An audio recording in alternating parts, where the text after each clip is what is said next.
yılı tüm ülkemize, tüm ulusumuza hayırlı olmasını diliyorum. Biz Bursa'da özel Altınşehir Okulları olarak sadece akademik bir eğitimde kalmayıp aynı zamanda sanat, spor alanında da çocuklarımızı yetiştirmeye çalışıyoruz. Ama en önemlisi de çocuklarımızı, milli bilincimizi, Cumhuriyetimizin önemini aşılamak. Dolayısıyla biz aslında Cumhuriyet Bayramı'nı sadece bir günden ibaret kılmayıp bir haftaya yayıyoruz. Bu haftalık etkinliklerden sadece bir tanesi. 9.sını gerçekleştiriyoruz. 500 metrelik bir Türk Bayrağı ile yaklaşık 1000 öğrencimiz Özlüce Bulvarında bir yürüyüş gerçekleştiriyorlar. Buradaki en temel amacımız çocuklarımıza hem bayrak bilincimizi hem Cumhuriyetimizin önemini, bu heyecanı ve coşkuyu yaşatmak.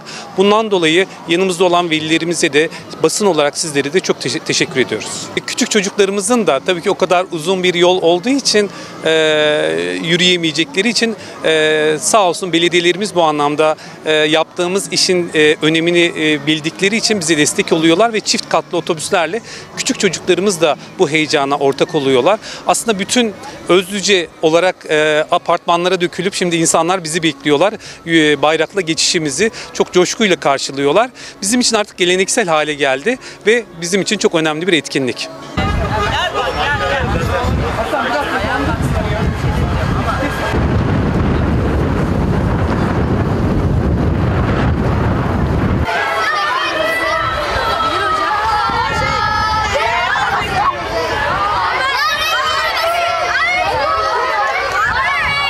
Çok mutluyum şu an. Hep beraber olduğumuz için kutlu olsun herkesin. Büyük bir onur ve gururla taşıyorum. İyi ki Atatürk.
Cumhuriyetimizi temsil etmenin bence elimizden gelen en iyi yolu olabilir. Ondan dolayı ben çok gururluyum bayrağı taşımaktan.